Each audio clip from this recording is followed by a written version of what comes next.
Assalamualaikum warahmatullahi wabarakatuh. Ismahuli an wa'arifakum ala nafsi ismilka mil nazla ramadhani gunawan wa tunadunani nazla wa anal talibah mutahassis fil lughah arabiyah wa adabiha. Baik, di sini saya ingin menjelaskan tentang materi nahwu yang telah saya baca. Nah, mungkin langsung saja ya lanjut ke pembahasannya.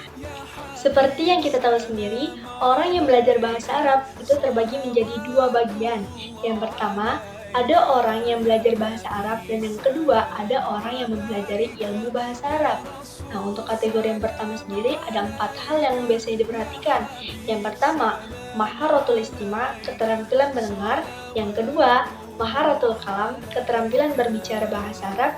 Yang ketiga, maharatul qiraah, keterampilan dalam membaca. Dan maharatul kitabah, keterampilan menulis. Nah, ada pula untuk kategori yang kedua, orang yang mempelajari ilmu bahasa Arab, yaitu orang-orang yang mempelajari ilmu yang berkaitan dengan ilmu bahasa Arab, seperti ilmu nahwu, ilmu sorof, ilmu balaghah, nah terutama nahwu sebagai ilmu alat. Hukum mempelajari bahasa Arab sendiri itu adalah fardu kifayah, yang artinya harus ada sebagian orang yang mempelajarinya. Mengapa? Tujuannya supaya mudah dalam memahami Al-Quran sebagai pedoman hidup. Dan adapun Imam Syafi'i rahimahullah pernah berkata, wajib bagi setiap muslim untuk mempelajari bahasa Arab dengan sekuat tenaga agar bisa menjalankan yang wajib. Nah, jika kita melihat dari sisi perkataan Imam Syafi'i, bahasa Arab bukanlah ilmu pokok, melainkan ilmu perantara.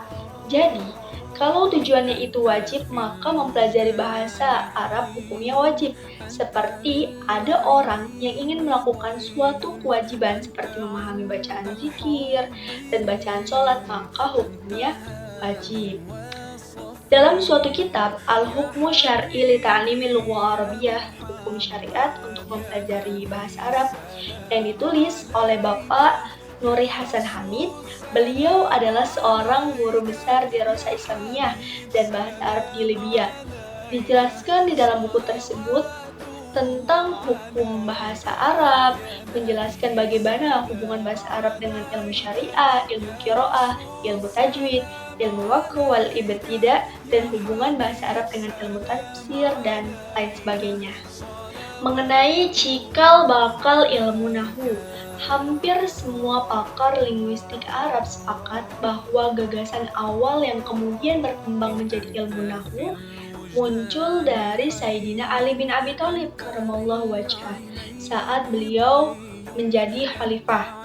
Nah, gagasan ini muncul karena didorong oleh beberapa faktor, antara lain ada faktor agama dan faktor sosial. Yang dimaksud dengan faktor agama di sini yaitu usaha pemurnian Al-Quran dari lahan atau salah baca. Sedangkan dari sisi sosial budaya, bangsa Arab dikenal mempunyai kebanggaan dan fanatisme yang tinggi terhadap bahasa mereka sendiri. Peletak dasar ilmu nahwu. Mengenai tokoh yang disebut sebagai peletak batu ilmu nahwu, ada perbedaan di kalangan para ahli. Sebagian mengatakan ada Abu Aswad ad-Du'ali, sebagian yang lain ada yang mengatakan Nash bin Asim, dan ada juga Abdurrahman Hurmus Daib. Nah, dari ketiga pendapat yang paling populer adalah Abu Aswad ad-Du'ali, karena beliau adalah orang yang pertama kali mendapatkan kepercayaan dari Khalifah Ali bin Abi Thalib untuk menangani atau mengatasi masalah lahan ini. Basrah sebagai kota kelahiran ilmu nahwu. Karena atas jasa Abu Aswad ad-Du'ali dalam memberi tanda baca mushaf Al-Quran, Abu Aswad ad-Du'ali dikenal sebagai peletak dasar ilmu i'rab. Dan setelah itu, banyak orang yang datang kepadanya untuk belajar ilmu qiraah dan dasar-dasar ilmu i'rab. Beliau melaksanakan pengajarannya itu di Masjid Jami Basra.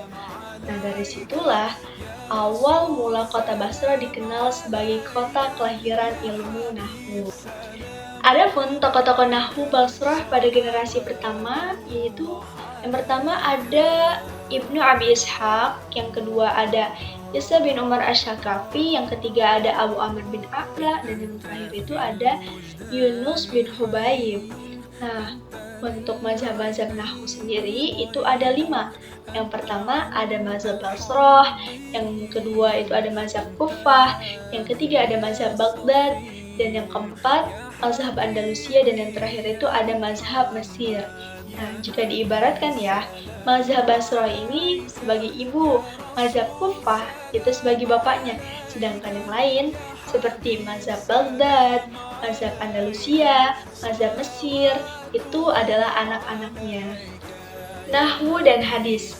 Kedudukan hadis di antara sumber nahwu layaknya sebuah hukum syariat yang penetapannya wajib berdasarkan dalil.